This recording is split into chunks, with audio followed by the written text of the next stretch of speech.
10월 21일 수요일입니다. 오늘은 에베소서 2장 1절에서 3절을 본문으로 본질상 진노의 자녀라는 제목으로 우리 하나님 말씀 살펴보길 원합니다.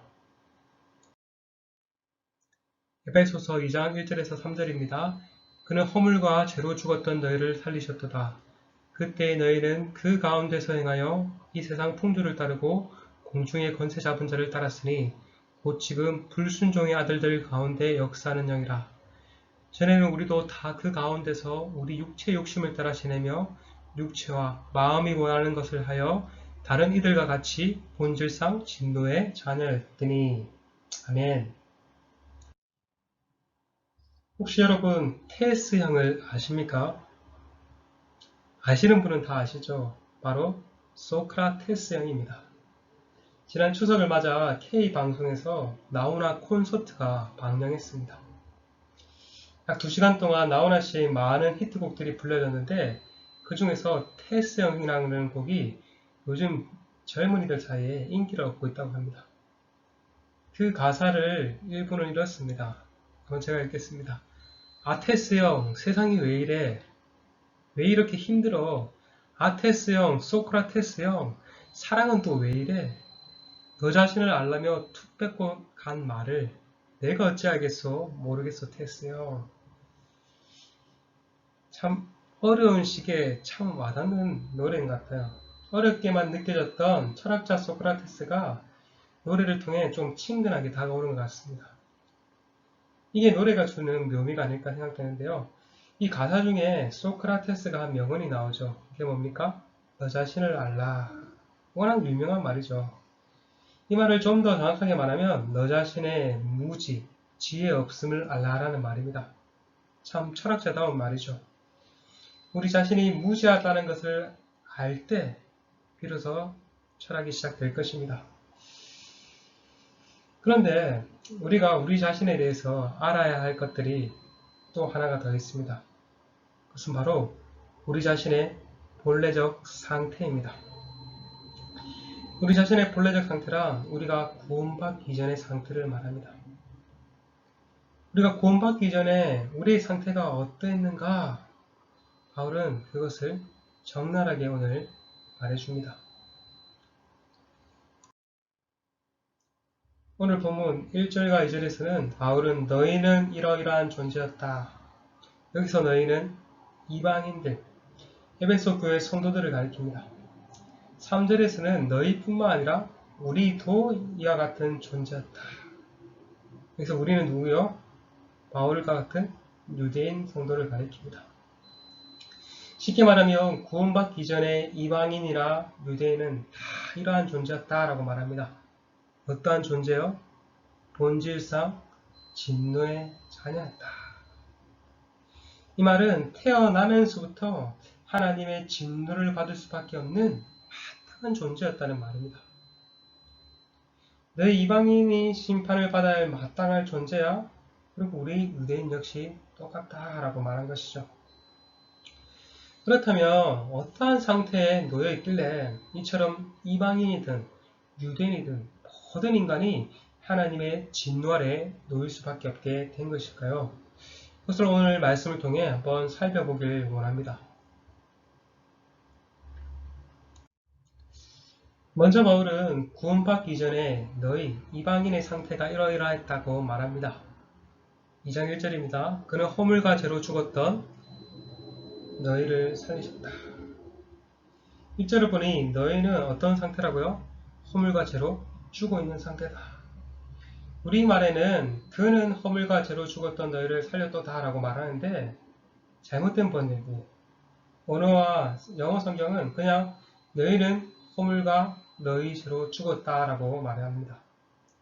살리는 이야기는 나중에 5절에 가서 나옵니다. 하나님께서 살리시기 전에 너희는 죽어 있는 상태다. 구원받기 전에 에베소 성도들이 시체였다는 말일까요? 여기서 말하는 죽음은 영적인 죽음을 가리킵니다. 육적으로, 겉으로는 멀쩡하게 살아있을지 모르겠지만 영적으로 하나님을 향해서는 죽어 있다는 말입니다. 하나님께서 첫사람 아담과 하와에게 말씀하셨죠. 선악과를 따먹으면 반드시 죽을 거야. 근데 선악과를 따먹은 아담과 하와가 죽었습니까? 안 죽었습니까? 안 죽었으나 죽었습니다. 예? 이게 무슨 말일까? 곧바로 육신적으로는 안 죽었습니다. 육신적으로는 나중에 죽죠. 하지만 죽었습니다. 영적으로 하나님을 향해서 죽었습니다. 그들은 본래 생명이신 하나님과 동행하는 존재였는데 범죄 이후 하나님으로부터 떠나게 됩니다. 하나님의 낯을 피하여 숨어버리고 또 이후에 하나님의 동산 에덴에서 쫓겨나게 됩니다. 이처럼 영적인 죽음이란 생명이신 하나님으로부터 떠나는 상태를 가리킵니다. 에베소서 4장 18절에서도 바울은 이렇게 말하죠. 그들이 총명이 어두워지고 그들 가운데 있는 무지함과 그들의 마음이 굳어짐으로 말미암아 어떻게 됐다고요? 하나님의 생명에서 떠나 있도다. 생명이신 하나님께 붙어서 끊임없이 생명을 공급받아야 하는데 하나님으로부터 떠나 있으니까 그 상태가 바로 죽은 상태입니다. 죽어 있으니, 영적으로 죽어 있으니 더 이상 하나님을 향해 반응할 수 있을까요? 없을까요? 반응할 수 없습니다. 여러분, 시체가 반응하는 거 보셨습니까? 툭 찌르면 반응합니까? 안 하죠. 툭 찌르면 반응하는 것은 살아있는 존재만 그렇습니다. 마찬가지로 영적으로 죽어있는, 하나님을 향해서 죽어있는 이 존재들 또한 하나님의 말씀을 들을 수도, 깨달을 수도, 하나님의 말씀을 따라 살 수 없습니다. 우리가 영적으로 죽어있는지 살아있는지는 우리가 하나님의 말씀을 어떻게 반응하는지 살펴보면 알 수 있습니다. 하나님의 말씀이 들리고 하나님의 말씀이 깨달아지고 하나님의 말씀에 순종하고자 하는 그런 마음이 생기는 자면 나는 영적으로 살아있구나. 산 존재구나. 만약에 그렇지 못하다면 나는 영적으로 죽어있는 존재구나 하는 것을 판별할 수 있습니다. 그러면 바울은 이렇게 영적으로 죽어있다라고 말을 하면서 영적으로 죽어있는 너희가 무엇을 따라 살았다고 말합니까? 2절에 그때의 너희는 그 가운데 행하여 세상 풍조를 따르고, 여기서 그 가운데 행했다라는 말은 앞선 1절에서 말한 죄와 허물을 따라 행했다는 말입니다. 하나님을 떠나 죄를 따라 행하고 세상 풍조를 따라 행했답니다. 로마서 12장 2절을 보면 바울은 너희는 이 세대를 본받지 말라라고 했는데 이 세대를 본받는 것이 바로 세상 풍조를 따르는 것입니다. 이 세대가 주는 가치, 이 세대가 주는 행동 방식을 그대로 모방하며 사는 것을 말합니다. 하나님과 그분의 말씀을 거부하고 부도덕하고 매우 물질적이고 쾌락을 추구하며 사는 삶이 바로 이 세상의 풍조입니다. 이 세상의 문화가 그런 거죠. 여러분, 우리는 멀리 갈 필요도 없이 하나님을 떠난 우리 사회의 모습을 통해 이 세상이 어떤지 잘 알 수 있죠. 오늘날 우리 사회는 얼마나 물질주의, 쾌락 만능주의에 빠져 있습니까? 돈을 벌기 위해, 쾌락을 즐기기 위해 수단과 방법을 가리지 않습니다. 돈이 좀 있으면은 부동산 투기, 주식에 투기합니다. 요즘에 돈이 없는 20, 30대들도 돈을 쓸어 모아 주식에 투자한다고 합니다. 그래서 혹시 동학개미 운동이라고 들어보셨습니까? 이 신조어가 동학개미 운동이라는 신조어가 요즘에 유행인데, 이것은 코로나 들어서 코로나 때문에 코로나가 장기화되자 외국인들이 주식을 매도하니까 그것에 개인이 돈을 끌어서 주식을 사는데 투자한다고 합니다. 그런 사람들을 동학개미들이라고 합니다. 나중에 코로나 상황이 나아지면 대박을 칠까봐 그렇게 없는 돈도 끌어서 주식에 투자하죠. 땀을 흘리고 신성한 노동으로 돈을 벌 생각은 안 하고 쉽게 사람들은 돈을 벌려고 합니다. 그런 시대를 살아갑니다. 우리. 그렇게 쉽게 돈을 벌면 어떻게 쓰겠습니까? 좋은 일에 선한 일에 쓸까요? 아니겠죠. 쾌락을 즐기기 위해 쉽게 돈을 또 쓰겠죠. 물론 모든 사람이 다 그렇다는 말은 아닙니다. 그러나 대부분 사람들이 그럴 것입니다. 이것이 우리 이 세대의 모습. 하나님보다 물질을 사랑하고 쾌락을 사랑하는 그러한 세대가 바로 이 세대의 가치인 것입니다. 우리는 끊임없이 이 세대의 가치에 본받을 수밖에 없습니다. 그러니까 바울은 이 세대를 본받지 말라고 했죠. 근데 본래적 우리 인간의 상태가 이 세대가 익숙한 존재, 이 세상의 풍조를 따르며 살 수밖에 없는 존재인 것입니다. 뿐만 아니라 바울은 구원받기 이전에 이방인 에베소 성도들은 세상의 풍조를 따를 뿐만 아니라 누구를 따랐다고요? 사단을 따랐다고 말합니다. 세상의 풍조를 따르고 2장 하반절에 공중 건세를 잡은 자를 따랐어요. 여기서 공중 건세를 잡은 자는 사탄, 마귀를 뜻합니다. 바울은 사탄을 가리켜 이어서 곧 그건 누구냐? 불순종의 아들들 가운데 역사는 영이다 라고 말합니다. 성령과는 완전히 반대되는 존재죠. 성령은 순종으로 이끈다면 사단은 불순종 가운데 이끄는 영입니다. 사단은 끊임없이 우리로 하여금 죄를 짓게 만듭니다. 끊임없이 하나님께 불순종하도록 만듭니다. 그렇게 함으로 하나님과 멀어지게 만들죠. 이전에서 사단은 아담과 하와로 하여금 불순종하도록 이끌었죠. 근데 거기서 끝난 게 아니죠. 사탄은 하나님의 백성인 이스라엘 백성들을 끊임없이 불순종하도록 역사했습니다. 나아가 하나님의 아들이신 예수님도 불순종하도록 유혹했죠. 예수님의 공생애는 사탄의 유혹으로 시작해서 유혹으로 마치는 거 아십니까? 광야에서 40일 금식하신 후 사탄이 3번이나 유혹하지 않습니까? 그러나 예수님은 하나님의 말씀으로 승리하셨습니다. 마지막 예수님께서 십자가에 달리셨을 때도 네가 하나님의 아들이면 십자가에 내려오라고 사람을 통해서 사탄은 또 유혹했습니다. 하나님의 방법은 십자가인데 십자가 없이 구원을 이뤄가라고 유혹한 것이죠. 그러나 이때도 예수님은 끝까지 십자가를 지심으로 하나님의 뜻에 온전히 순종했습니다.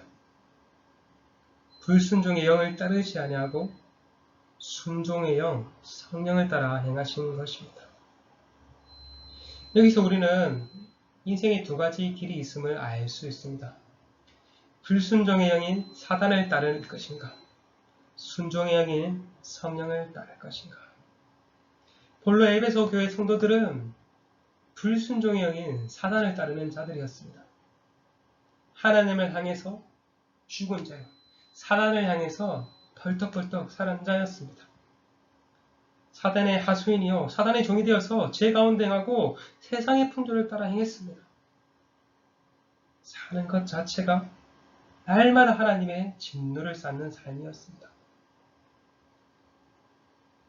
바울은 이러한 이방인의 특징을 로마서 1장 18절 이하에서 잘 말해주고 있습니다.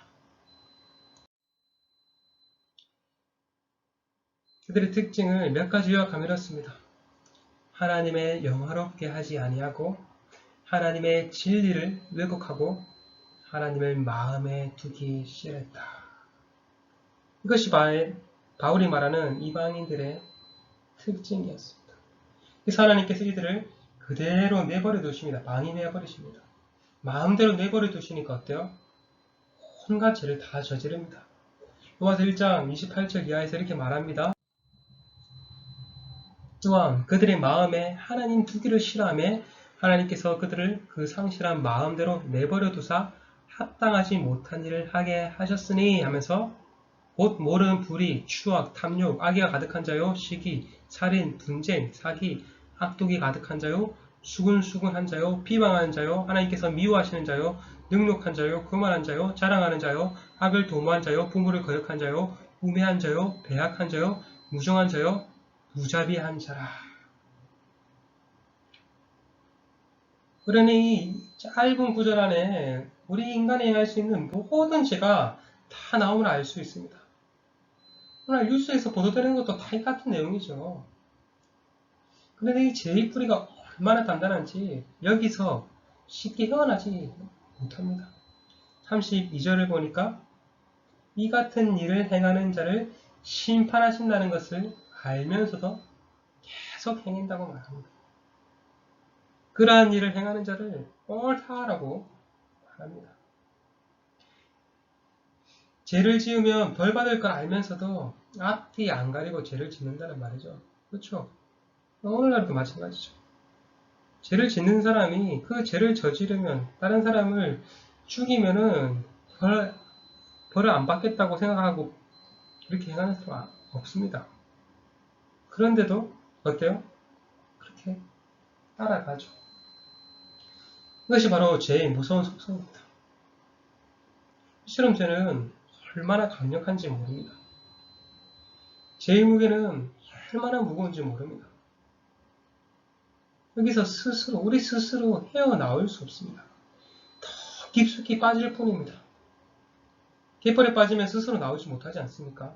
나오려고 발부둥 칠수록 더 깊게 빠지지 않습니까? 제가 그와 같습니다. 저는 개인적으로 그곳이 알고 싶다라는 프로를 좋아합니다. 그 프로를 보면서 정말 죄의 무게가 얼마나 무거운지 매번 깨닫게 됩니다. 어떤 사건을 보면 정말 홀로 섬찟할 때가 있습니다. 그런데 한편으로는 그것을 보면 그것이 그 죄를 지은 그 사람들만의 문제인가, 나의 문제요, 우리 모두의 문제임을 또 보게 됩니다. 이처럼 하나님을 떠난 우리 모든 인간은 죄인이요, 하나님을 기뻐하시지 않는 이러한 하나님의 진노에 놓인 자들인 것입니다.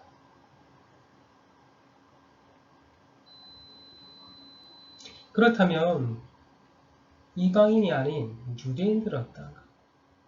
하나님의 택함 받은 백성, 또 율법을 받은 그 유대인들은 어떠한가? 바울에 의하면 유대인들도 똑같다라고 말합니다. 3절입니다. 전에는 우리도 다 그 가운데서 우리 육체의 욕심을 따라 지내며 육체와 마음이 원하는 것을 하여 다른 이들과 같이 본질상 진노의 자녀였다. 앞서 2절에서 그때는 너희 이방인 너희가 라고 말했다면 3절에는 이제 비슷하게 말하죠. 전에는 우리도라는 말은 우리 유대인 역시 똑같았다는 말입니다. 이방인 너희와 다를 바가 없이 우리도 불순종의 영을 따라 육체의 욕심을 따라 행했다고 말합니다. 당시 유대인들은 잘못된 안전의식을 가지고 있었습니다. 우리는 하나님이 택한 아브라함의 자손이야. 율법을 받은 자들이야. 할례를 행한 유대인이야. 그러니 우리는 당연히 구원을 받을 것이야. 하나님의 진노는 우리가 상관없이 이방인들의 것이야. 이렇게 생각했습니다. 그래서 그들은 그렇게 생각했는데 오히려 율법을 따라 살지 않았습니다. 율법을 받은 자로서 율법을 자랑하면서도 율법을 가르치면서도 율법이 아닌 죄된 육체 가운데 행했던 것입니다.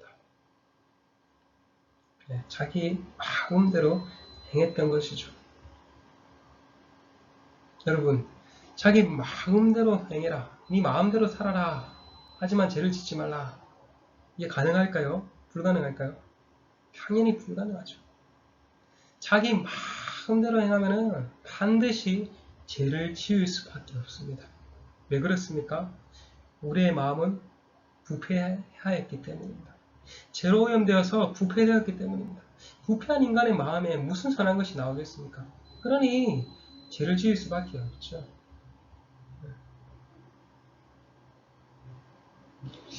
이처럼 유대인들은 하나님의 율법을 받았지만 율법이 아닌 육신의 마음대로 원하는 것을 따라 행했습니다. 그래서 바울은 로마서에서 유대인들의 이 잘못된 안전의식을 폭파시켜버립니다.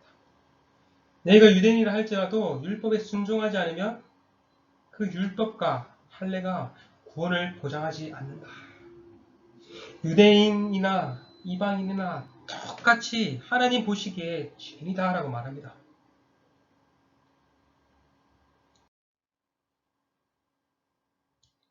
로마서 1장에서는 이방인들의 죄를 폭로하고 2장에서는 유대인의 죄를 폭로하고 로마서 3장에서는 그것을 종합하여서 이렇게 말합니다.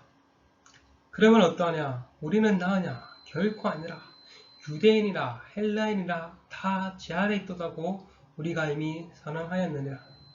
기록된 바 의인은 없나니 하나도 없으며 깨닫는 자도 없고 하나님을 찾는 자도 없고 다 치우쳐 함께 무익하게 되고 선을 행하는 자는 없나니 하나도 없도다. 너희 이방인도 죄인이고 우리 유대인도 죄인이다. 둘 다 똑같이 죄인이다. 우리 유대인, 너희 이방인과 같이 본질상 진노의 자녀라는 말입니다. 원래 유대인들은 이방인들이 하나님의 진노의 자녀, 지옥의 땔감이라고 생각했습니다. 그런데 바울은 이방인만 그런 게 아니라 우리 유대인도 똑같다는 것입니다. 이 말을 유대인들이 들으면 정말 뚜껑 열리는 소리겠죠. 하지만 이것이 바울이 본 구원받기 이전의 모든 인간의 본래적 상태인 것입니다. 바울의 인간관인 것입니다. 본래적 상태, 저와 여러분의 본래적 상태인 것입니다.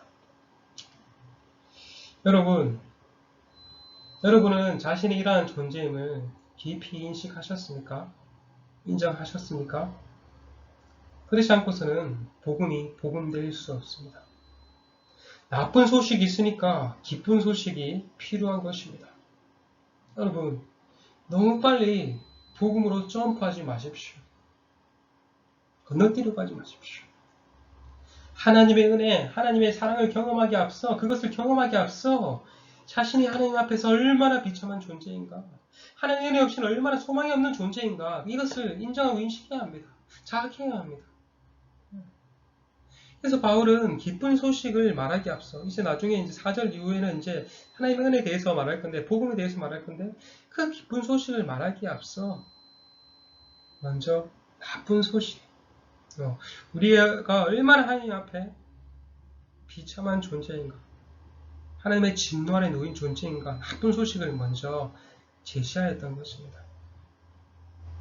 정말 부디 바라기는 정말 주의 성령께서 우리의 마음의 눈을 밝히사 우리의 이러한 처지를 깨닫게 해주시고, 그것을 통해서 정말 복음이 더 복음되며 정말 날마다 우리의 삶 가운데 그 복음을 통해서 정말 우리가 이러한 하나님의 진노 아래 있는 우리가 그 복음으로 새롭게 된 것으로 인해 하나님을 찬양하며 하나님을 기뻐하시는 저와 여러분 되시길 간절히 소망합니다. 이 시간 함께 기도하시겠습니다. 하나님, 사단의 종이요 죄의 종으로서 늘 죄를 묻고 죄를 낳을 수밖에 없는 비참한 처지에 있는 우리를 예수 그리스도를 보내어 주시고 그 복음을 깨닫게 하시어서 새롭게 하심에 감사합니다. 복음이 복음되기에 앞서 날마다 우리의 비참함을 깨닫게 하여 주시옵시고, 그로 인해서 하나님을 더욱더 의지하며 십자가 앞에, 주님 앞에 우리가 더욱더 들어질 수 있는 우리 될 수 있도록 주님 인도하여 주시옵소서. 감사합니다. 예수님의 이름으로 기도드렸습니다. 아멘.